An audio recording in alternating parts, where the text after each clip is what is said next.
أعوذ بالله من الشيطان الرجيم بسم الله الرحمن الرحيم وأتموا الحج والعمرة لله فإن أحصرتم فما استيسر من الهدي ولا تحلقوا رؤوسكم حتى يبلغ الهدي محله فمن كان منكم مريضا أو به أذى من رأسه ففدية من صيام أو صدقة أو نسك فإذا أمنتم فمن تمتع بالعمرة إلى الحج فما استيسر من الهدي فمن لم يجد فصيام 3 أيام في الحج و7 إذا رجعتم تلك 10 كاملة ذلك لمن لم يكن أهله حاضر المسجد الحرام واتقوا الله واعلموا أن الله شديد العقاب الحج أشهر معلومات فمن فرض فيهن الحج فلا رفث ولا فسوق ولا جدال في الحج وما تفعلوا من خير يعلمه الله وتزودوا فإن خير الزاد التقوى واتقون يا أولي الألباب ليس عليكم جناح أن تبتغوا فضلا من ربكم فإذا أفضتم من عرفات فاذكروا الله عند المشعر الحرام واذكروه كما هداكم وإن كنتم من قبله لمن الضالين ثم أفيضوا من حيث أفاض الناس واستغفروا الله إن الله غفور رحيم فإذا قضيتم مناسككم فاذكروا الله كذكركم آباءكم أو أشد ذكرا فمن الناس من يقول ربنا آتنا في الدنيا وما له في الآخرة من خلاق ومنهم من يقول ربنا آتنا في الدنيا حسنة وفي الآخرة حسنة وقنا عذاب النار أولئك لهم نصيب مما كسبوا والله سريع الحساب واذكروا الله في أيام معدودات فمن تعجل في يومين فلا إثم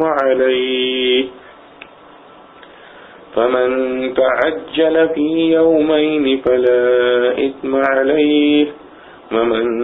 تأخر فلا إثم عليه لمن اتقى واتقوا الله واعلموا أنكم إليه تحشرون اور پورا کرو حج اور عمرہ اللہ کے واسطے، پھر اگر تم روک دیے جاؤ تو تم پر ہے جو کچھ کہ میسر ہو قربانی سے، اور حجامت نہ کرو اپنے سروں کی جب تک نہ پہنچ چکے قربانی اپنے ٹھکانے پر۔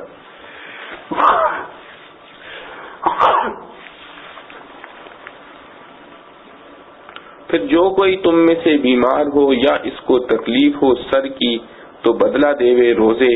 یا خیرات یا قربانی۔ پھر جب تمہاری خاطر جمع ہو تو جو اور کوئی فائدہ اٹھاوے عمرہ ملا کر حج کے ساتھ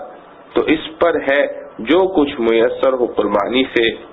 پھر جس کو قربانی نہ ملے تو روزے رکھے 3 حج کے دنوں میں اور 7 روزے جب لوٹو،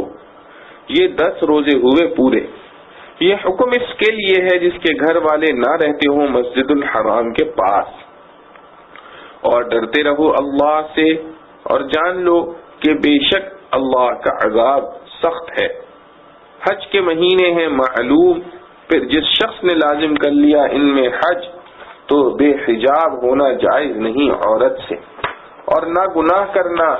اور نہ جھگڑا کرنا حج کے زمانے میں۔ اور جو کچھ تم کرتے ہو نیکی اللہ اس کو جانتا ہے۔ اور زاد راہ لے لیا کرو کہ بے شک بہتر فائدہ زاد راہ کا بچنا ہے سوال سے۔ اور مجھ سے ڈرتے رہو اے عقل مندو، کچھ گناہ نہیں تم پر کہ تلاش کرو فضل اپنے رب کا۔ پھر جب طواف کے لیے لوٹو عرفات سے تو یاد کرو اللہ کو نزدیک مشعر الحرام کے، اور اس کو یاد کرو جس طرح تم کو سکھلایا، اور بے شک تم تھے اس سے پہلے نا واقف۔ پھر طواف کے لیے پھرو جہاں سے سب لوگ پھریں، اور مغفرت چاہو اللہ سے، بے شک اللہ بخشنے والا ہے مہربان۔ پھر جب پورے کر چکو اپنے حج کے کام کو تو یاد کرو اللہ کو جیسے تم یاد کرتے تھے اپنے باپ دادوں کو، بلکہ اس سے بھی زیادہ یاد کرو۔ پھر کوئی آدمی تو کہتا ہے اے رب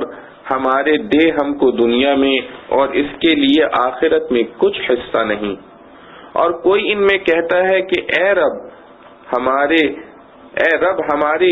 دے ہم کو دنیا میں خوبی اور آخرت میں خوبی، اور بچا ہم کو دوزخ کے عذاب سے۔ انہی لوگوں کے واسطے حصہ ہے اپنی کمائی سے، اور اللہ جلد حساب لینے والا ہے۔ اور یاد کرو اللہ کو گنتی کے چند دنوں میں، پھر جو کوئی جلدی چلا گیا 2 ہی دن میں تو اس پر گناہ نہیں، اور جو کوئی رہ گیا تو اس پر بھی کچھ گناہ نہیں۔ جو کہ ڈرتا ہے اور ڈرتے رہو اللہ سے، اور جان لو بے شک تم سب اسی کے پاس جمع ہوگے۔ خلاصہ تفسیر۔ 11واں حکم متعلق حج و عمرہ۔ اور جب حج یا عمرہ کرنا ہو تو اس حج اور عمرے کو اللہ تعالی جل شأنہ کے راضی کرنے کے واسطے پورا ادا کیا کرو کہ اعمال و آداب بھی سب بجا لاؤ اور نیت بھی خالص ثواب ہی کی ہو۔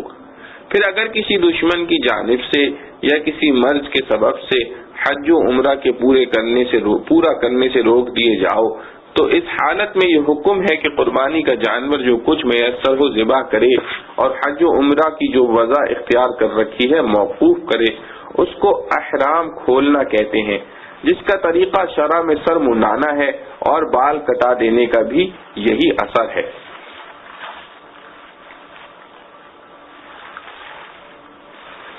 اور یہ نہیں کہ فوراً روک ٹوک کے ساتھ ہی تم کو احرام کھولنا درست ہو جاوے، بلکہ اپنے سروں کو احرام کھولنے کی غرض سے اس وقت تک مت منڈاؤ جب تک کہ وہ قربانی کا جانور جس کے ذبح کا اس حالت میں حکم تھا اپنے موقع پر نہ پہنچ جاوے۔ اور وہ موقع حرم ہے کہ اس قربانی کا جانور حدود حرم ہی میں ذبح کیا جا سکتا ہے۔ وہاں اگر خود نہ جا سکے تو کسی کے ہاتھ بھیج کر ذبح کرایا جاوے۔ جب جانور ذبح ہو جاوے اس وقت احرام کھولنا جائز ہوگا۔ البتہ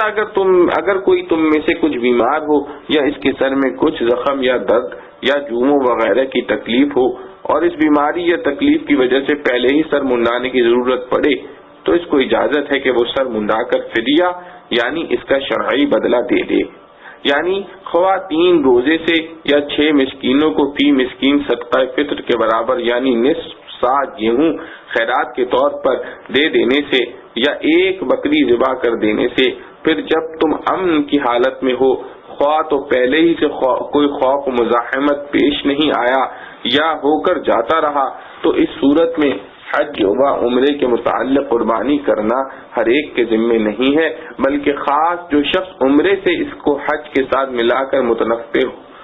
ہوا ہو، یعنی ایام حج میں عمرہ بھی کیا ہو، تو فقط اس پر واجب ہے کہ جو کچھ قربانی میسر ہو ذبح کرے، اور جس نے صرف عمرہ کیا ہو یا صرف حج کیا ہو اس پر حج یا عمرے کے متعلق کوئی قربانی نہیں۔ پھر ایام حج میں حج و عمرہ کو جمع کرنے والوں میں سے جس شخص کو قربانی کا جانور میسر نہ ہو، مثلا غریب ہے، تو اس کے ذمے بجائے قربانی کے 3 دن کے روزے ہیں، اور ایام حج میں کہ آخر ان ایام کا 9 تاریخ ذی الحجہ ہے، اور 7 دن کے روزے ہیں جبکہ حج سے تمہارے لوٹنے کا وقت آ جاوے، یعنی حج کر چکو، خواہ لوٹنا ہو یا کہ وہیں رہنا ہو۔ یہ پورے 10 دن کے روزے ہوئے، اور یہ بھی یاد رکھو کہ ابھی جو حج و عمرہ کے ملانے کا حکم ہوا ہے یہ ملانا ہر ایک کو درست نہیں، بلکہ ایک خاص اس شخص کے لیے درست ہے جس کے اہل و عیال مسجد حرام یعنی کعبہ کے قریب نواح میں نہ رہتے ہوں، یعنی حدود حرم مکہ میں ان کا وطن نہ ہو۔ اور ان سب احکام کی بجا آوری میں اللہ تعالی جل شأنہ سے ڈرتے رہو کہ کسی امر میں خلاف نہ ہو جاوے، اور خوب جان لو کہ بلا شبہ اللہ تعالی بے باکی اور مخالفت کرنے والوں کو سزائے سخت دیتے ہیں۔ زمانہ افعال حج کا چند مہینے ہیں جو مشہور و معلوم ہیں، ایک شوال، دوسرا ذی قعدہ، تیسرا 10 تاریخیں ذی الحجہ کی۔ زمانہ افعال حج کا چند مہینے ہیں جو مشہور و معلوم ہیں، ایک شوال، دوسرا ذی قعدہ، تیسرا 10 تاریخیں ذی الحجہ کی۔ سو جو شخص ان ایام میں اپنے ذمے حج مقرر کر لے کہ حج کا احرام باندھ لے، تو پھر اس شخص کو نہ کوئی فحش بات جائز ہے اور نہ کوئی بے حکمی درست ہے، اور نہ کسی قسم کا نزاع و تکرار زیبا ہے، بلکہ اس کو چاہیے کہ ہر وقت نیک ہی کاموں میں لگا رہے، اور جو نیک کام کرو گے خدا تعالیٰ کو اس کی اطلاع ہوتی ہے، تو اس کا ثمرہ تم کو عنایت ہوگا۔ اور جب حج کو جانے لگو تو خرچ ضرور ساتھ لے لیا کرو، سب سے بڑی بات اور خوبی خرچ میں گدا گری سے بچا رہنا ہے۔ اور اے ذی عقل لوگو، ان احکام کی تعمیل میں مجھ سے ڈرتے رہو اور کسی حکم کے خلاف مت کرو۔ اور اگر حج میں کچھ اسباب تجارت ہمراہ لے جانا مصلحت سمجھو تو تم کو اس میں بھی ذرا بھی گناہ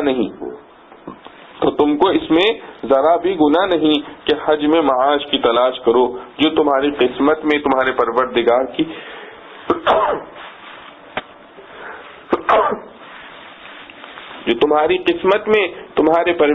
کی طرف سے لکھی ہے۔ پھر جب تم لوگ عرفات میں ٹھہر کر وہاں سے واپس آنے لگو تو مشعر حرام کے پاس یعنی مزدلفہ میں آ کر شب کو وہاں قیام کر کے خدا تعالیٰ کی یاد کرو، اور یاد کرنے کے طریقے میں اپنی رائے کو دخل مت دو، بلکہ اس طرح یاد کرو جس طرح تم کو اللہ تعالیٰ نے بتلا رکھا ہے، اور حقیقت میں قبل اس بتلانے کے تم محض ہی ناواقف تھے۔ پھر اس میں اور بھی بات یاد رکھو کہ جیسا قریش نے دستور نکال رکھا تھا کہ تمام حجاج تو عرفات میں ہو کر پھر وہاں سے مزدلفہ کو آتے تھے، اور یہ مزدلفہ ہی میں رہ جاتے تھے، عرفات نہ جاتے تھے، یہ جائز نہیں، بلکہ تم سب کو خواہ قریش ہو یا غیر قریش ضروری ہے کہ اسی جگہ ہو کر واپس آؤ جہاں اور لوگ جا کر وہاں سے واپس آتے ہیں، اور احکام حج میں پرانی رسموں پر عمل کرنے سے خدا تعالیٰ کے سامنے توبہ کرو، یقیناً اللہ تعالیٰ معاف کر دیں گے اور مہربانی فرما دیں گے۔ جاہلیت میں بعضوں کی تو یہ عادت تھی کہ حج سے فارغ ہو کر مینا میں جمع ہو کر اپنے آباء و اجداد کے مفاخر و فضائل بیان کرتے تھے۔ حق تعالی جل شانہ بجائے اس بےہودہ شغل کے اپنے ذکر کی تعلیم کے لیے فرماتے ہیں کہ پھر جب تم اپنے اعمال حج پورے کر چکا کرو تو حق تعالی جل شانہ کا شکر و عظمت کے ساتھ ذکر کیا کرو جس طرح تم اپنے آباء و اجداد کا ذکر کیا کرتے ہو، بلکہ یہ ذکر اس سے بدرجہ بڑھ کر ہونا چاہیے۔ اور بعضوں کی عادت تھی کہ حج میں ذکر تو اللہ تعالیٰ ہی کا کرتے تھے، لیکن چونکہ آخرت کے قائل نہ تھے لہذا تمام تر ذکر ان کا صرف دنیا کے لیے دعا مانگنا ہوتا تھا۔ حق تعالیٰ صرف دنیا طلبی کی مذمت بیان فرما کر بجائے اس کے خیر دارین طلب کرنے کی ترغیب دینے کے لیے فرماتے ہیں سو بعض آدمی جو کہ کافر ہیں ایسے ہیں جو دعا میں یوں کہتے ہیں کہ اے ہمارے پروردگار ہم کو جو کچھ دینا ہو دنیا میں دے دیجئے،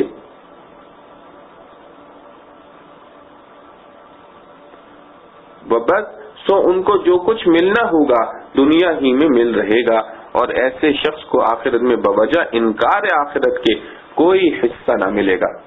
اور بعض آدمی جو کہ مومن ہیں ایسے ہیں جو دعا میں یوں کہتے ہیں کہ اے ہمارے پروردگار ہم کو دنیا میں بھی بہترین عنایت کیجیے اور آخرت میں بھی بہتری دیجیے اور ہم کو عذاب دوزخ سے بچائیے۔ سو یہ لوگ اوپر کے لوگوں کی طرح بے بہرہ نہیں، بلکہ ایسے لوگوں کو دونوں جہاں میں بڑا حصہ ملے گا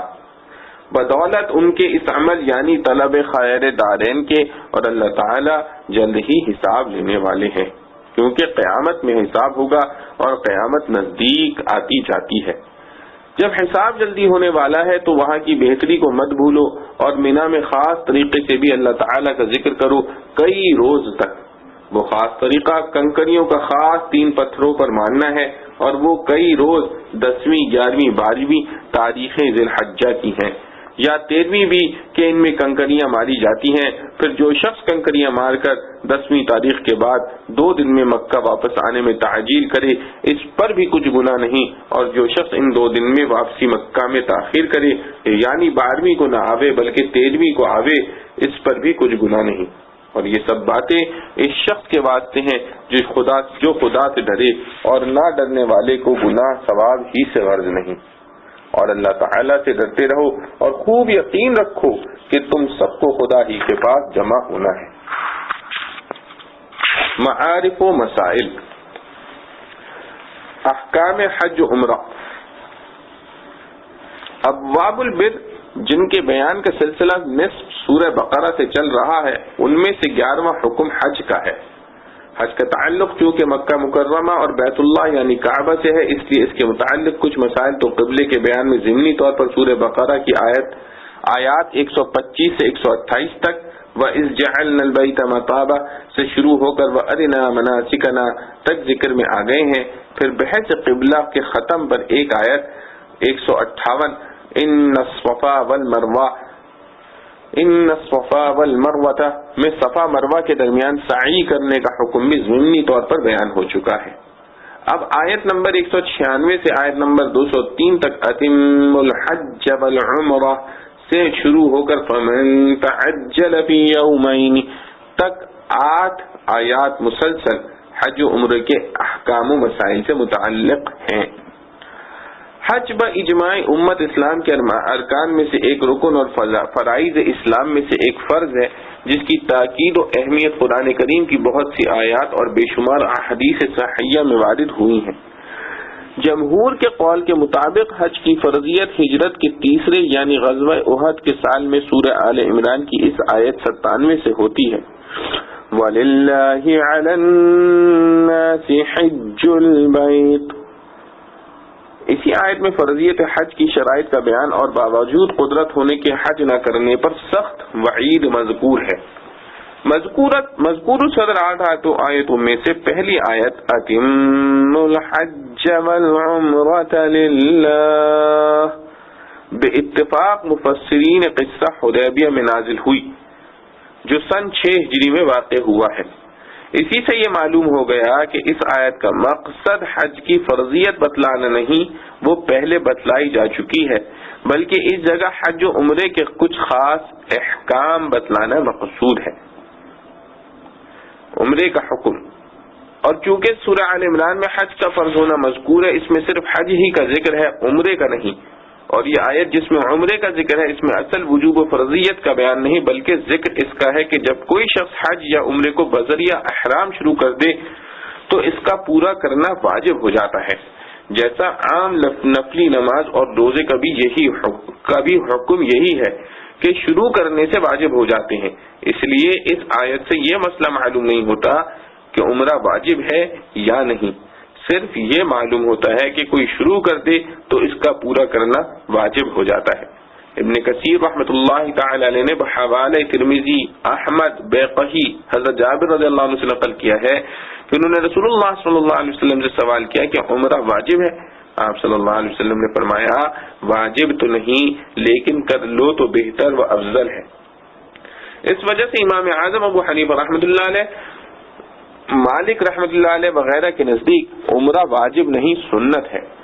آیت مذکورہ میں جب یہ بیان ہوا کہ حج یا عمرہ کا احرام باندھ لے تو ان کا پورا کرنا واجب ہو جاتا ہے، تو اب یہ سوال پیدا ہوا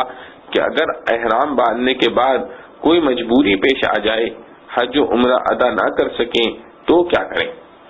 اس کا بیان بعد کے جملے میں فَإِنْ أُحْصِرْتُمْ سے فرما دیا۔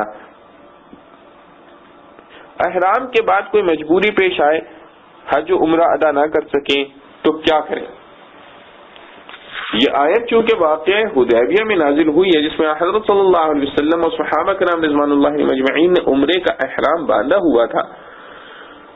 کفار مکہ نے مکہ میں داخل ہونے اور عمرہ ادا کرنے سے روک دیا، اس پر یہ حکم نازل ہوا کہ احرام کا فدیہ ایک قربانی دینا ہے،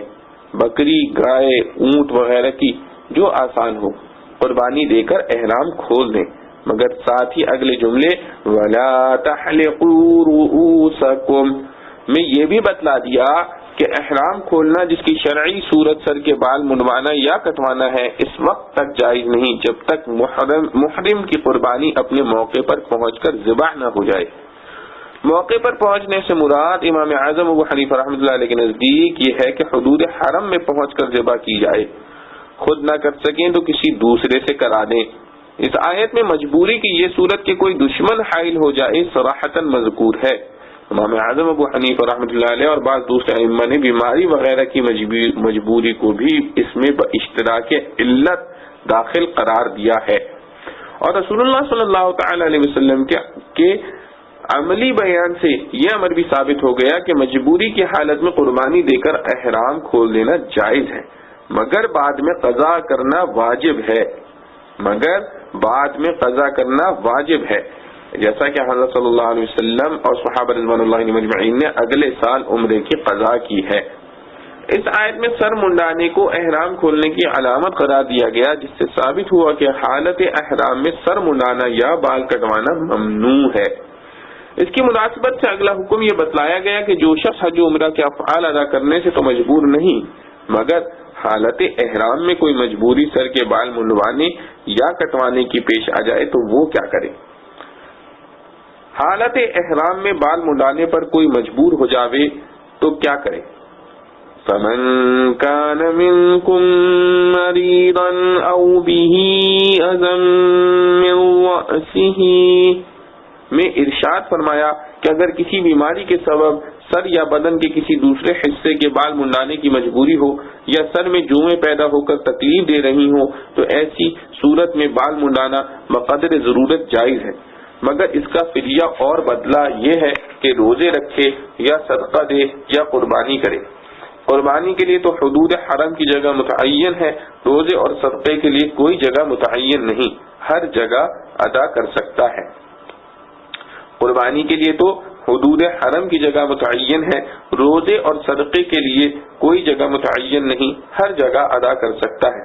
قرآن کے الفاظ میں سیام کا کوئی عدد اور صدقے کی کوئی مقدار مذکور نہیں، مگر حدیث میں رسول اللہ صلی اللہ علیہ وسلم نے حضرت کعب بن عجرہ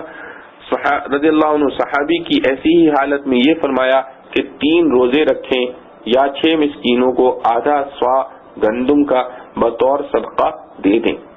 آدھا سوا ہمارے 80 تولہ کے سیر کے حساب سے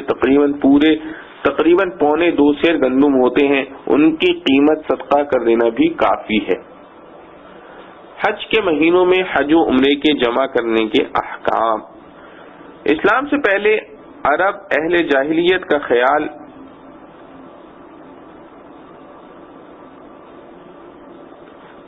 تھا کہ جب حج کے مہینے شروع ہو جائیں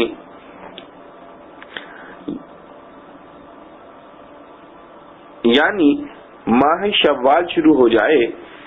تو ان ایام میں حج و عمرہ کا جمع کرنا سخت گناہ ہے۔ اسلام سے پہلے عرب اہل جاہلیت کا خیال تھا کہ حج کے مہینے شروع ہو جائیں یعنی ماہ شوال شروع ہو جائے تو ان ایام میں حج و عمرہ کا جمع کرنا سخت گناہ ہے۔ اس آیت کے آخری حصے میں ان کے اس خیال کی اصلاح اس طرح کر دی گئی کہ کہ حدود میقات کے اندر رہنے والوں کے لیے تو حج و عمرہ دونوں کو اشہر حج میں جمع کرنا ممنوع رکھا گیا،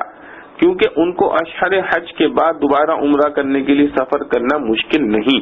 لیکن حدود میقات کے باہر سے آنے والوں کے لیے جمع کرنے کو جائز قرار دیا کہ دور دراز سے عمرے کے لیے مستقل سفر کرنا ان کے لیے آسان نہیں۔ میقات وہ معین مقامات ہیں جو اطراف عالم سے مکہ میں آنے والوں کے ہر راستے پر اللہ تعالی کی طرف سے متعین ہے کہ جب بقصد مکہ آنے والا مسافر یہاں پہنچے تو یہاں سے حج یا عمرہ کی نیت سے احرام باندھنا لازم ہے، بغیر احرام کے یہاں سے آگے بڑھنا جرم و گناہ ہے۔ لمن لم يكن أهله حاضر المسجد الحرام کا یہی مفہوم ہے کہ جس شخص کے اہل و عیال مسجد حرام کے قرب و جوار یعنی حدود میقات کے اندر نہیں رہتے، مقصد یہ ہے کہ اس کا وطن حدود میقات کے اندر نہیں ہے، اس کے لیے حج و عمرہ کو اشہر حج میں جمع کرنا جائز ہے۔ البتہ جو لوگ حج و عمرہ کو اشہر حج میں جمع کریں ان پر واجب ہے کہ دونوں عبادتوں کو جمع کرنے کا شکرانہ ادا کریں۔ وہ یہ ہے کہ جس کو قربانی دینے کی قدرت ہو وہ ایک قربانی دے دے، بکری، گائے، اونٹ، جو اس کے لیے آسان ہو، لیکن جس شخص کی مالی حیثیت قربانی ادا کرنے کے قابل نہیں، اس پر 10 روزے اس طرح واجب ہے کہ 3 روزے تو ایام حج کے اندر ہی رکھے، یعنی 9 ذی الحجہ تک پورے کر دے، باقی 7 روزے حج سے فارغ ہو کر جہاں چاہے اور جب چاہے رکھے، وہیں مکہ مکرمہ میں رہ کر پورے کرے یا گھر واپس آ کر۔ اختیار ہے، اگر کوئی شخص 3 روزے ایام حج میں نہ رکھ سکا تو پھر امام ابو حنیفہ رحمۃ اللہ علیہ اور اکابر صحابہ رضوان اللہ علیہم اجمعین کے نزدیک اس کے لیے قربانی کرنا ہی متعین ہے، جب قدرت ہو کسی کے ذریعے حرم میں قربانی کرا دے۔ تمتع و قرآن، اشہر حج میں حج کے ساتھ عمرے کو جمع کرنے کی 2 صورتیں ہیں، ایک یہ کہ میقات سے ہی حج اور عمرہ دونوں کا احرام ایک ساتھ باندھ لے، اس کو اصطلاح حدیث میں قران کہا گیا ہے، اس کا احرام حج کے احرام کے ساتھ کھلتا ہے،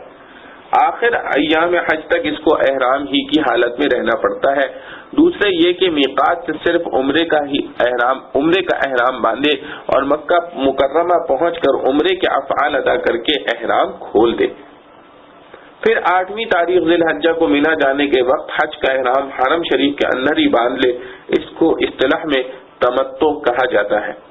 اور لفظی معنی کے اعتبار سے لفظ تمتع دونوں صورتوں پر حاوی ہے، کیونکہ اس کی معنی ہے حج اور عمرے کو جمع کر کے نفع اٹھانا، اور وہ دونوں صورتوں میں برابر ہے۔ قرآن کی آیت مذکورہ میں فمن تمتع اسی عام معنی میں ہے۔ احکام حج و عمرہ میں خلاف ورزی اور کوتاہی موجب عذاب ہے۔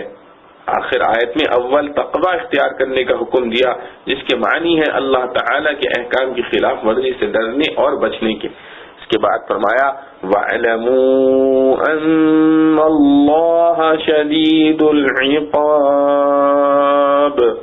یعنی جو شخص جان بوجھ کر اللہ تعالیٰ کے احکام کی خلاف ورزی کرتا ہے اس کے لیے اللہ تعالیٰ کا عذاب سخت ہے۔ آج کل حج و عمرے کو جانے والے بکثرت اس سے غافل ہیں،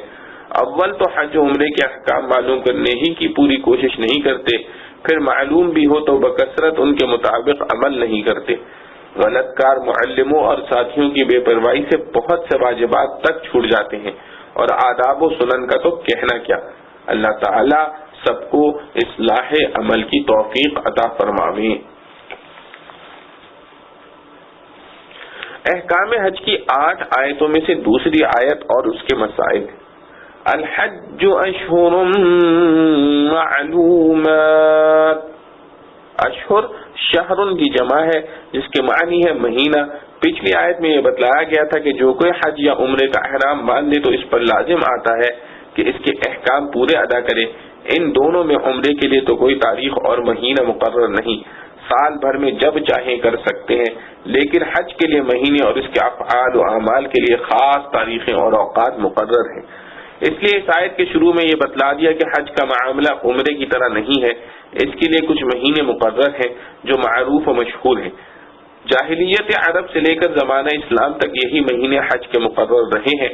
وہ مہینے شوال، ذی قعدہ اور 10 روز ذی الحجہ کے ہیں۔ جیسا کہ حدیث میں روایت ابو امامہ رضی اللہ عنہ و ابن عمر رضی اللہ عنہ منقول ہے بحوالہ مظہری۔ شوال سے حج کے مہینے شروع ہونے کا حاصل یہ ہے کہ اس سے پہلے حج کا احرام باندھنا جائز نہیں۔ شوال سے حج کے مہینے شروع ہونے کا حاصل یہ ہے کہ اس سے پہلے حج کا احرام باندھنا جائز نہیں۔ بعض ائمہ کے نزدیک تو قبل شوال کے احرام سے حج کی ادائیگی ہی نہیں ہو سکتی۔ امام اعظم ابو حنیفہ رحمۃ اللہ علیہ کے نزدیک اس احرام سے حج تو ادا ہو جائے گا مگر مکروہ ہوگا بحوالہ مظہری۔ فمن فرض فيهن الحج فلا رفث ولا فسوق ولا جدال في الحج۔ اس میں حج کا احرام باندھنے والے کے لیے کچھ منفی آداب و احکام کا بیان ہے جس سے حالت احرام میں پرہیز کرنا لازم و واجب ہے۔ وہ 3 چیزیں ہیں، 1 رفث، 2 فسوق، 3 جدال۔ رفث، فسوق، جدال۔ رفث ایک لفظ جامع ہے جس میں عورت سے مباشرت اور اس کے مقدمات یہاں تک کہ زبان سے عورت کے ساتھ اس کی کھلی گفتگو بھی داخل ہے۔ محرم کو حالت حرام میں یہ سب چیزیں حرام ہیں، تعریض و کنایہ کا مذائقہ نہیں، تعریض و کنایہ کا مذائقہ نہیں۔ فسوق کے لفظ معنی خروج کے ہیں۔ اصطلاح قرآن میں عدول حکمی اور نافرمانی کو فسوق کہا جاتا ہے جو اپنے عام معنی کے اعتبار سے سب گناہوں کو شامل ہے۔ اس لیے بعض حضرات نے اس جگہ عام معنی ہی مراد دیے ہیں، مگر حضرت عبداللہ بن عمر رضی اللہ عنہ نے اس جگہ فسوق کی تفسیر محظورات حرام سے فرمائی ہے، یعنی وہ کام جو حالت حرام میں ممنوع ناجائز ہیں، اور یہ ظاہر ہے کہ اس مقام کے مناسب یہی تفسیر ہے، کیونکہ عام گناہوں کی ممانعت احرام کے ساتھ خاص نہیں، ہر حال میں حرام ہے۔ وہ چیزیں جو اصل سے گناہ نہیں مگر احرام کی وجہ سے ناجائز ہو جاتی ہیں 6 چیزیں ہیں۔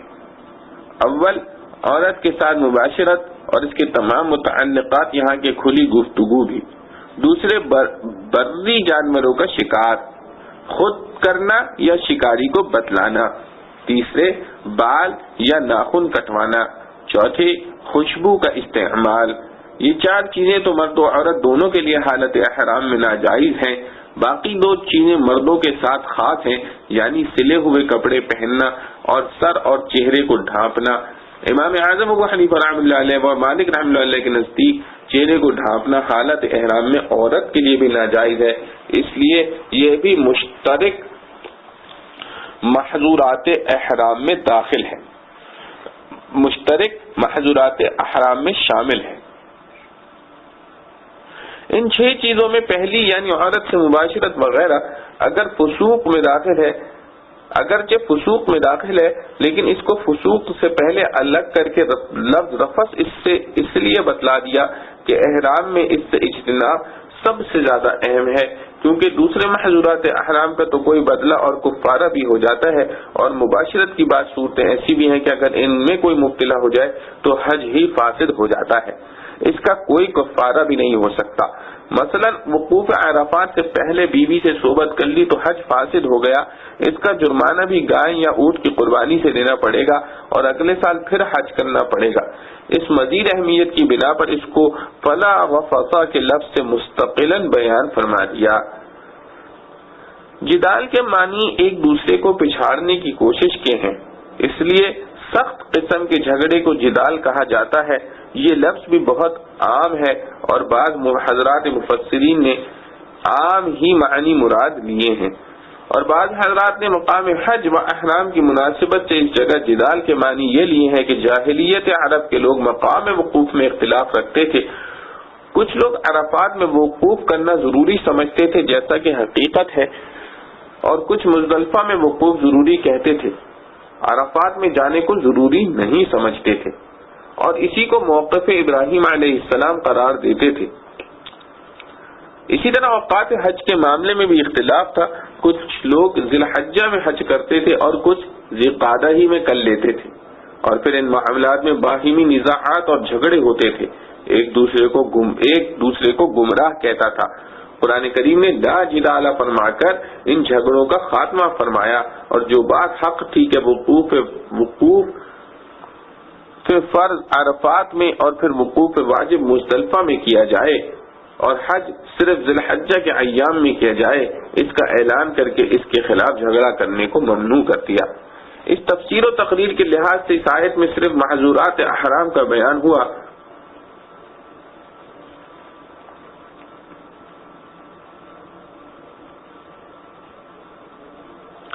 اس تفسیر و تقریر کے لحاظ سے اس آیت میں صرف مختورات احرام کا بیان ہوا، جو اگرچہ فی نفسی ہی جائز ہے مگر احرام کی وجہ سے ممنوع کر دی گئی ہیں، جیسے نماز، روزے کی حالت میں کھانا پینا، کلام کرنا وغیرہ جائز چیزوں کو منع کر دیا گیا ہے۔ اور بعض حضرات نے اس جگہ فسوق و جدال کو عام معنی میں لے کر مقصد یہ فرما دیا کہ اگرچہ فسق و گناہ اسی طرح باہم جدال و خلاف ہر جگہ ہر حال میں مذموم و گناہ ہے، لیکن حالت احرام میں اس کا گناہ اور زیادہ شدید ہو جاتا ہے۔ مبارک ایام اور مقدس سرزمین میں جہاں صرف اللہ کے لیے عبادت کے واسطے آتے ہیں اور لبیک لبیک پکار رہے ہیں، احرام کا لفظ ان کو ہر وقت اس کی یاد دہانی کرا رہا ہے کہ تم اس وقت عبادت میں ہو۔ ایسی حالت میں فسق و فجور اور نزاع و جدال انتہائی بے باکی اور اشد ترین گناہ ہو جاتا ہے۔ اس عام معنی کے اعتبار سے اس جگہ رفث، فسوق، جدال سے روکنے اور ان کی حرمت کو بیان کرنے میں ایک حکمت یہ بھی ہو سکتی ہے کہ مقام حج اور زمانہ حج کے حالات ایسے ہیں کہ ان میں انسان کو ان تینوں چیزوں میں ابتلا کے مواقع بہت پیش آتے ہیں۔ حالت احرام میں اکثر اپنے اہل و عیال سے ایک طویل مدت تک علیحدہ رہنا پڑتا ہے، اور پھر مطاف و مسعی، عرفات، مزدلفہ، مینا کے اجتماعات میں کتنی بھی احتیاط برتی جائے عورتوں مردوں کا اختلاط ہو ہی جاتا ہے۔ ایسی حالت میں نفس پر قابو پانا آسان نہیں،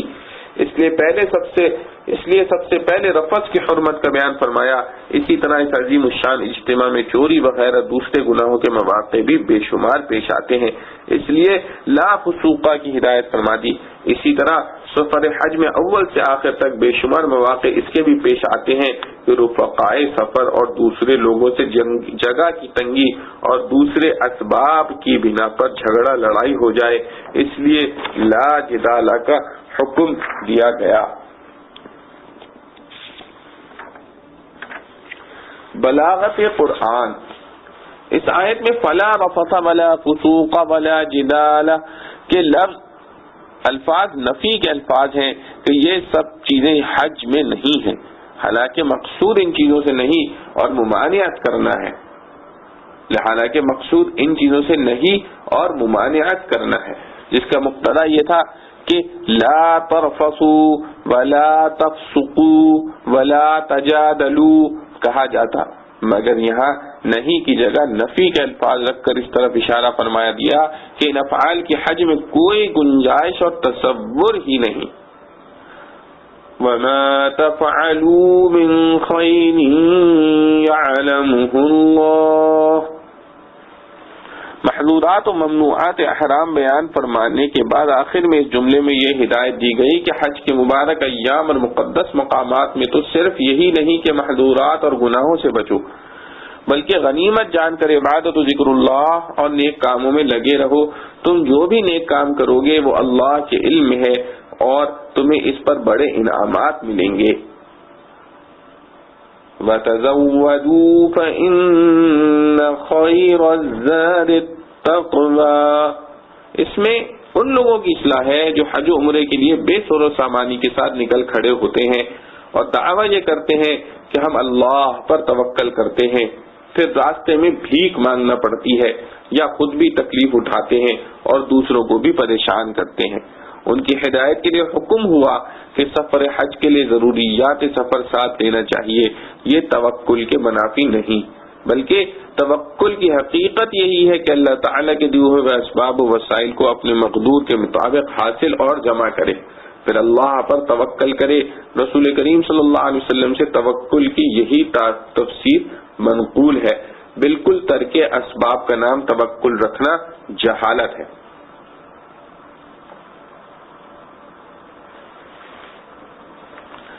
سفر حج میں تجارت یا مزدوری کرنا کیسا ہے؟ لَيْسَ عَلَيْكُمْ جُنَاحٌ أَن تَبْتَغُوا فَضْلًا مِّن رَّبِّكُمْ، یعنی تم پر اس میں کوئی گناہ نہیں کہ تم سفر حج میں تجارت یا مزدوری کے ذریعے کچھ روزی کما لو اور اللہ تعالیٰ کا دیا ہوا رزق حاصل کرو۔ واقع نزول اس آیت کا یہ ہے کہ زمانے جاہلیت میں اہل عرب نے جس طرح تمام عبادات و معاملات کو مسخ کر کے طرح طرح کی بےہودہ رسمیں ان میں شامل کر دی تھیں اور عبادات کو بھی کھیل تماشا بنا دیا تھا، اسی طرح فعال حج میں بھی طرح طرح کی بےہودگیاں کرتے تھے۔ مینا کے عظیم اجتماع میں ان کے خاص خاص بازار لگتے تھے، نمائش ہوتی تھی، تجارتوں کے فروغ کے ذرائع لگائے جاتے تھے۔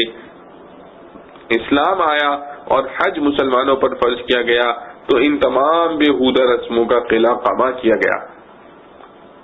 صحابہ کرام رضوان اللہ علیہم اجمعین جو اللہ تعالی جل شانہ کی رضا اور رسول اللہ صلی اللہ علیہ وسلم کی تعلیمات پر مٹ جانے والے تھے، اب ان کو یہ خیال ہوا کہ ایام حج میں تجارت کرنا یا مزدوری کر کے کچھ کما لینا یہ بھی جاہلیت کی پیداوار ہے، شاید اسلام میں اس کی متعلقاً حرمت و ممانعت ہو جائے۔ یہاں تک کہ ایک صاحب حضرت عبداللہ بن عمر رضی اللہ عنہ کے پاس آئے اور یہ سوال کیا کہ ہمارا پیشہ پہلے سے یہ ہے کہ ہم اونٹ کرائے پر چلاتے ہیں، کچھ لوگ ہمارے اونٹ حج کے لیے کرائے پر لے جاتے ہیں، ہم ان کے ساتھ جاتے ہیں اور حج کرتے ہیں، کیا ہمارا حج نہیں ہوگا؟ حضرت عبداللہ بن عمر رضی اللہ عنہ نے فرمایا کہ ایک شخص رسول اللہ صلی اللہ علیہ وسلم کی خدمت میں حاضر ہوا تھا اور آپ صلی اللہ علیہ وسلم سے وہی سوال کیا تھا جو تم مجھ سے کر رہے ہو۔ حضرت صلی اللہ علیہ وسلم نے اس کو اس وقت کوئی جواب نہ دیا یہاں تک کہ یہ آیت نازل ہوئی لَيْسَ عَلَيْكُمْ جُنَاحٌ أَن تَبْتَغُوا فَضْلًا مِّن رَّبِّكُمْ۔ اس وقت آپ صلی اللہ علیہ وسلم نے شخص کو بلوایا اور فرمایا کہ ہاں تمہارا حج صحیح ہے۔ الغرض اس آیت نے یہ واضح کر دیا کہ اگر کوئی شخص دوران حج میں کوئی بیع و شراء یا مزدوری کرے جس سے کچھ نفع ہو جائے تو اس میں کوئی گناہ نہیں۔ ہاں کفار عرب نے جو حج کو تجارت کی منڈی اور نمائش گاہ بنا لیا تھا اس کی اصطلاح قرآن کے دو لفظوں سے کر دی گئی، ایک تو یہ کہ جو کچھ کمائیں اس کو اللہ تعالیٰ کا فضل اور عطا سمجھ کر حاصل کریں، شکر گزار ہوں، محض سرمایہ سمیٹنا مقصد نہ ہو۔ فضلا من ربکم میں اسی کی طرف اشارہ ہے۔ دوسرے لیس علیکم جناح کے لفظ سے یہ بتلا دیا کہ اس کمائی میں تم پر کوئی گناہ نہیں، جس میں ایک اشارہ اس طرف ہے کہ اگر اس سے بھی اجتناب کیا جائے تو بہتر ہے، کیونکہ اخلاص کامل میں فرق آتا ہے۔ اور حقیقت مسئلے کی یہ ہے کہ اس کا مدار اصل نیت پر ہے۔ اگر کسی شخص کی نیت اصل میں دنیاوی نفع تجارت یا مزدوری ہے اور ضمنی طور پر حج کا بھی قصد کر لیا، یا نفع تجارت اور قصد حج دونوں مساوی صورت میں ہیں، تب تو یہ اخلاص کے خلاف ہے، حج کا ثواب اس سے کم ہو جائے گا اور برکات حج جیسی حاصل ہونی چاہیے وہ حاصل نہ ہوں گی۔ اور اگر اصل نیت حج کی ہے، اسی کے شوق میں نکلا ہے، لیکن مصارف حج میں یا گھر کی ضروریات میں تنگی ہے، اس کو پورا کرنے کے لیے کوئی معمولی تجارت یا مزدوری کر لی، یہ اخلاص کے بالکل منافی نہیں۔ ہاں اس میں بھی بہتر یہ ہے کہ خاص ان 5 ایام میں جن میں حج کے افعال ادا ہوتے ہیں ان میں کوئی مشغلہ تجارت و مزدوری کا نہ رکھے، بلکہ ان ایام کو خالص عبادت و ذکر میں گزارے۔ اسی وجہ سے بعض علماء نے خاص ان ایام میں تجارت و مزدوری کو ممنوع بھی فرمایا ہے۔ عرفات میں وقوف اور اس کے بعد مزدلفہ کا وقوف، اس کے بعد اسی آیت میں ارشاد ہے فَإِذَا أَفَضْتُم مِّنْ عَرَفَاتٍ فَاذْكُرُوا اللَّهَ عِندَ الْمَشْعَرِ الْحَرَامِ وَاذْكُرُوهُ كَمَا هَدَاكُمْ وَإِن كُنتُم مِّن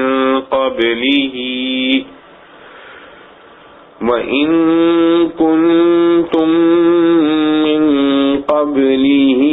لَمِنَ الضَّالِّينَ،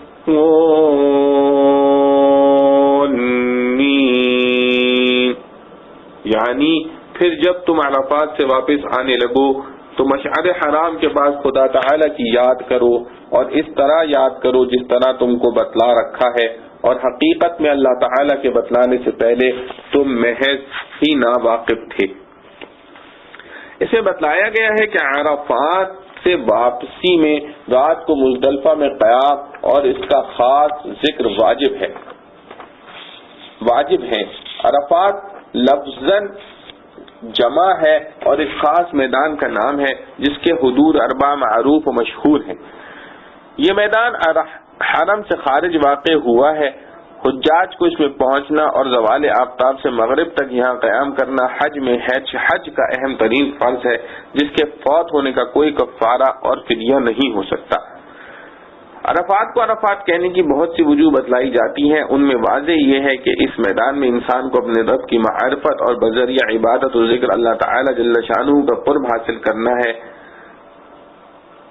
کہ اس میدان میں انسان اپنے رب کی معرفت اور بذریعہ عبادت و ذکر اللہ تعالی کا قرب حاصل کرتا ہے۔ نیز مشرق اور مغرب کے مسلمانوں کو آپس میں تعارف کا ایک موقع ملتا ہے۔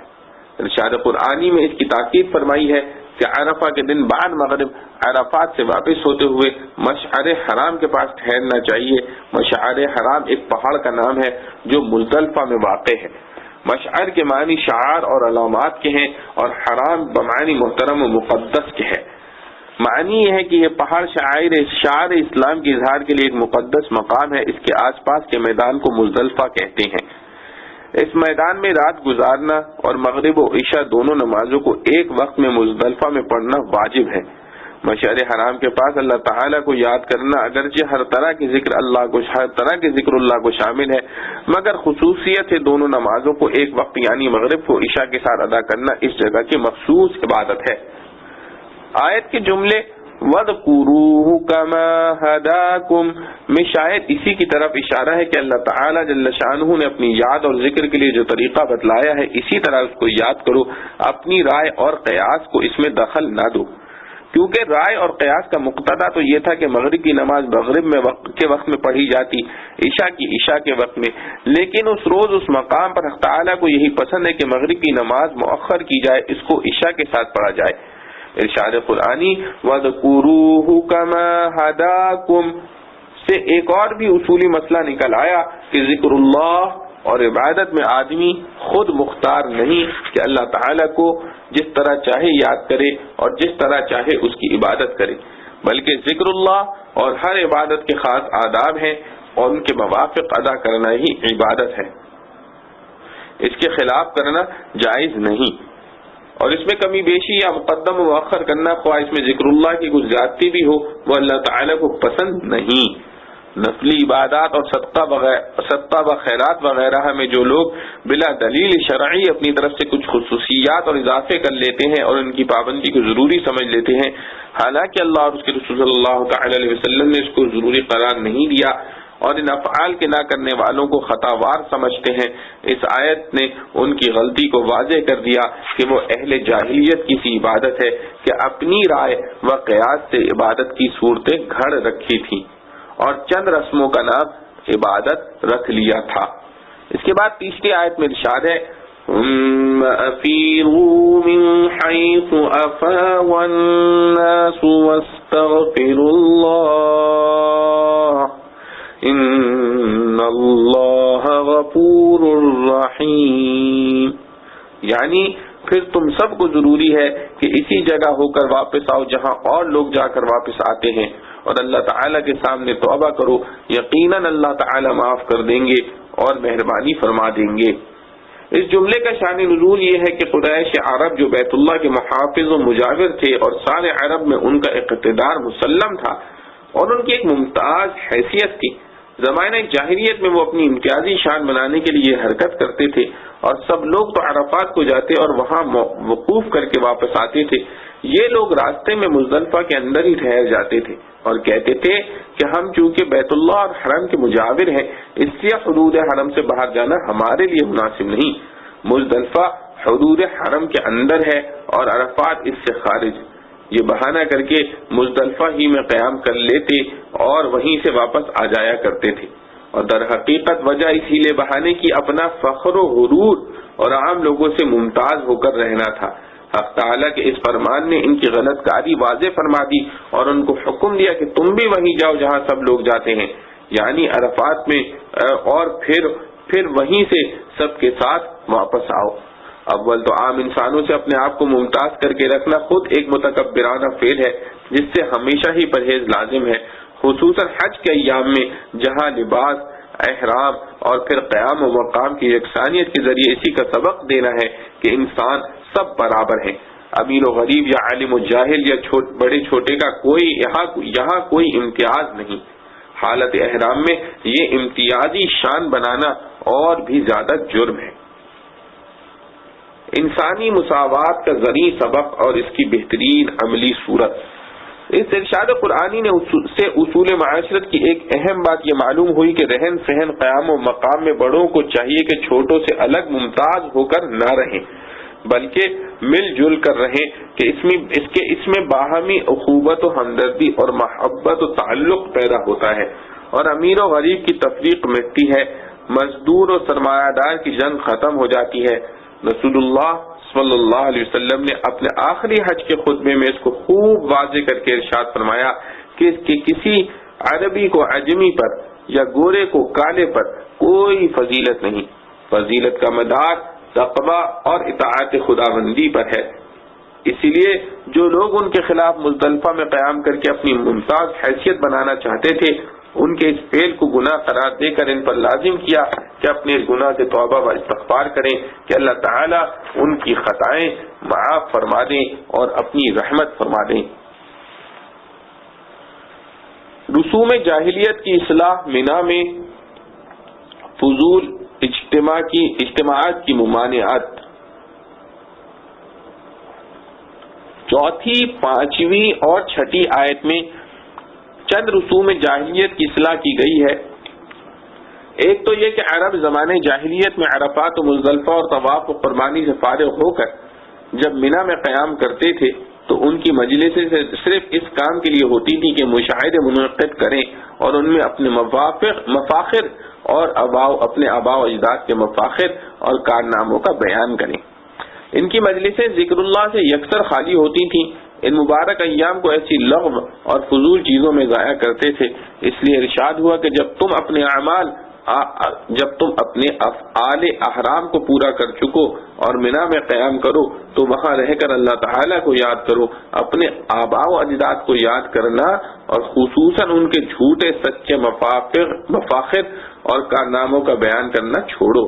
جتنا تم ان کو یاد کرتے ہو اس کی جگہ بلکہ اس سے زیادہ خدا تعالیٰ کی یاد کرو اور ذکر اللہ میں مشغول رہو۔ قرآن کی آیت نے عرب کی ایک جاہلانہ رسم کو مٹا کر مسلمانوں کو یہ ہدایت کی کہ یہ ایام اور یہ مقام عبادت اور ذکر اللہ کے لیے مخصوص ہے۔ ان میں ذکر اللہ و عبادت کے جو فضائل و برکات ہیں وہ پھر ہاتھ نہ آئیں گے، ان کو غنیمت جاننا چاہیے۔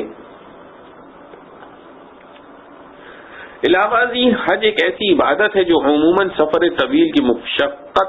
اہل و عیال کی مفارقت، کاروبار کو ترک کرنے اور ہزاروں روپے اور بہت سا وقت خرچ کرنے کے بعد حاصل ہوتی ہے۔ اس میں حوادث کا پیش آ جانا کچھ بعید نہیں کہ آدمی باوجود کوشش کے اپنے مقصد حج میں کامیاب نہ ہو سکے۔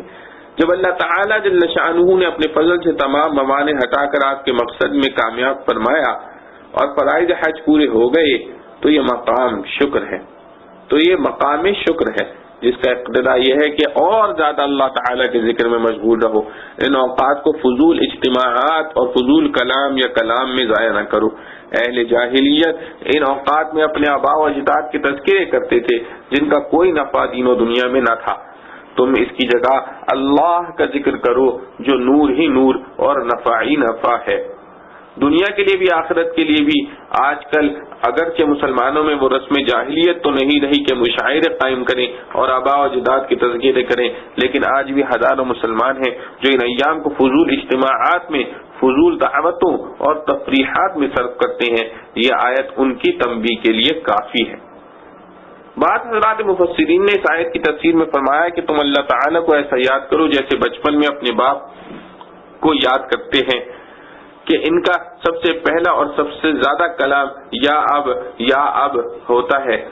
تم اب بالغ ہو، جوان ہو، عاقل ہو، یا اب کی جگہ یا رب کو اختیار کرو۔ اور اس پر نظر ڈالو کہ بچہ اپنے باپ کو اس لیے پکارتا ہے کہ وہ اپنے تمام کاموں میں اپنے آپ کو باپ کا محتاج سمجھتا ہے۔ انسان اگر ذرا غور کرے تو وہ ہر وقت ہر حال میں اللہ تعالی جل شانہ کا محتاج اس سے زیادہ ہے جیسا بچہ اپنے باپ کا محتاج ہے۔ نیز بعض اوقات کچھ لوگ اپنے باپ کا ذکر فخراً بھی کیا کرتے ہیں جیسے اہل جاہلیت کرتے تھے، تو اس آیت نے یہ بھی ہدایت کر دی کہ فخر و عزت کے لیے بھی ذکر اللہ سے زیادہ کوئی چیز مؤثر نہیں۔ بحوالہ روح البیان۔ ایک اور رسم جاہلیت کی اصلاح دین و دنیا کی طلب میں اسلامی اعتدال۔ جس طرح جاہلیت کی یہ رسم بےہودہ تھی کہ ان مبارک ایام کو اپنے باپ دادوں کے تذکروں اور مشاعروں میں گزاریں، اسی طرح کچھ لوگوں کی یہ عادت تھی کہ اگرچہ ایام حج میں شغل تو ذکر اللہ اور دعاؤں ہی کا رکھتے تھے، مگر ان کی تمام تر دعائیں صرف دنیاوی حاجات اور دنیا کی راحت و عزت یا دولت کے لیے ہوتی تھیں، آخرت کی طرف کوئی دھیان نہ ہوتا تھا۔ ان کی اصلاح کے لیے اس آیت کے آخر میں فرمایا کہ بعض لوگ وہ ہیں جو حج میں دعا بھی مانگتے ہیں تو صرف دنیا کی بھلائی مانگتے ہیں، آخرت کی فکر نہیں کرتے۔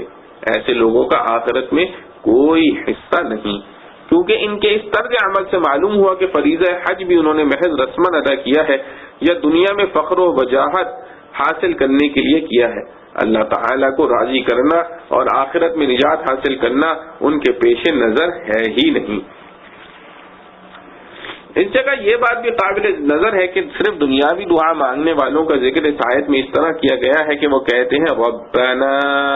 آتنا فی الدنیا، اس کے ساتھ حسنہ کا لفظ مذکور نہیں، جس میں اشارہ اس کی طرف ہے کہ وہ دنیا کے لیے بھی حسنہ کے طلبگار نہیں بلکہ اغراض دنیاویہ میں ایسے مست و سرشار ہیں کہ ان کی طلب یہ رہ گئی ہے کہ اپنی خواہش کسی طرح پوری ہو، خواہ وہ اچھی ہو یا بری، اور اچھے طریقے سے حاصل ہو یا برے راستے سے، لوگ ان کو اچھا کہیں یا برا۔ اس آیت میں ان مسلمانوں کے لیے بھی بڑی تنبیہ ہے جو موسم حج اور مقامات مقدسہ میں بھی دعاؤں میں اپنی اغراض دنیاویہ ہی کو ترجیح دیتے ہیں اور بیشتر اوقات انہی کے لیے صرف کرتے ہیں۔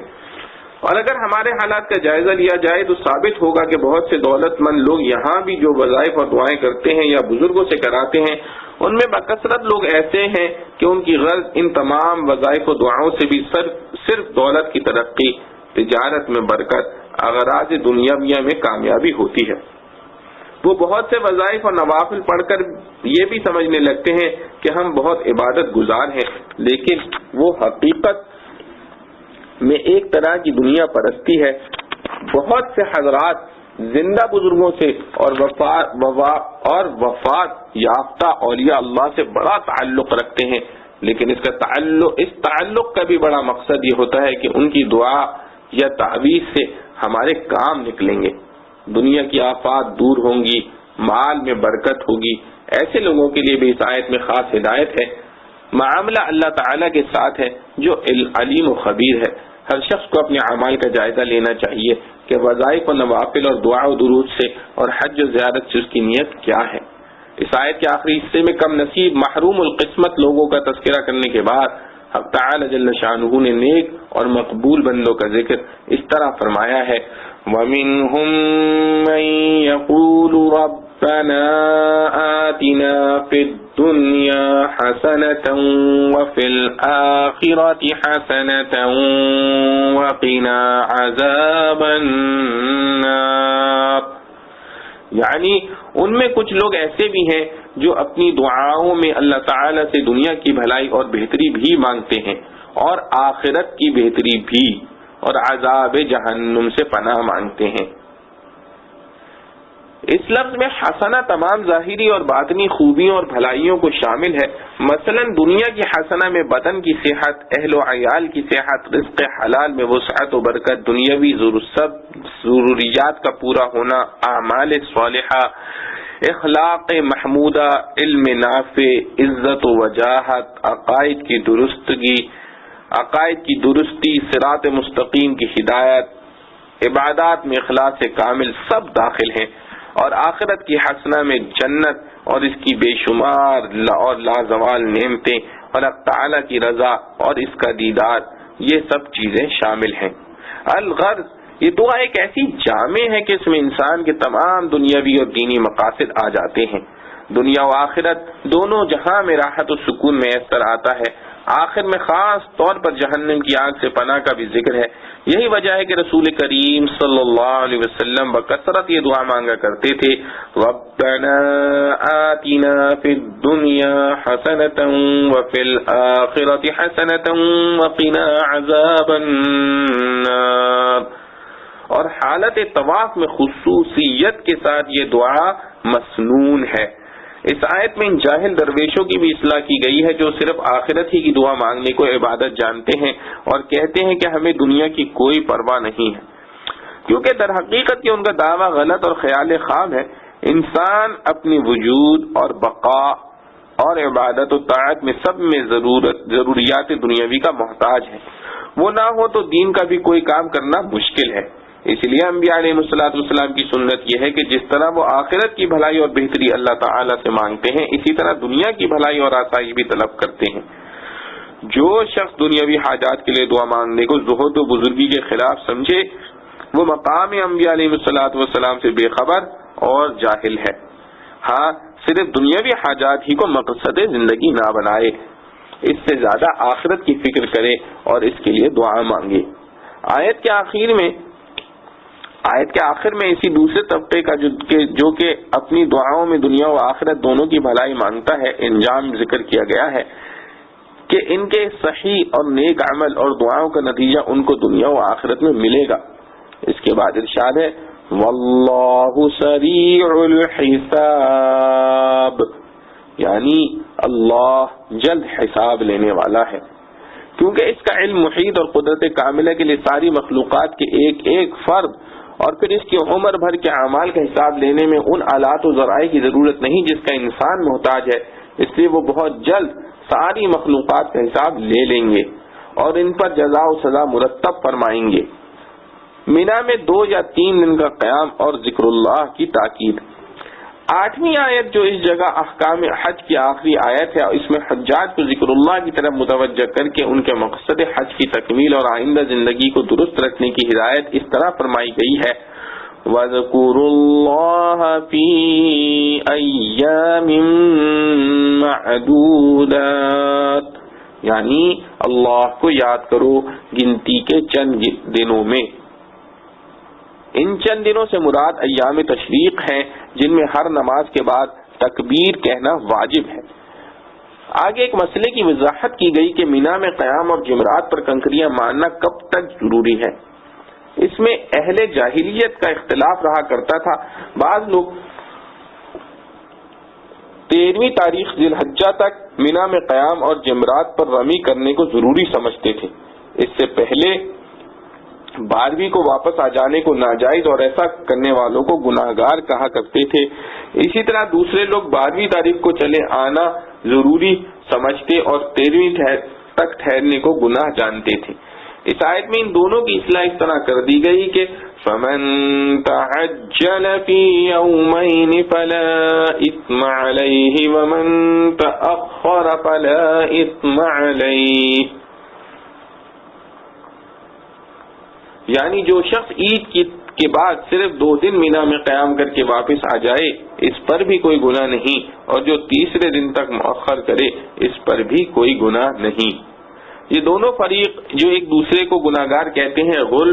غلو اور غلطی میں مبتلا ہیں۔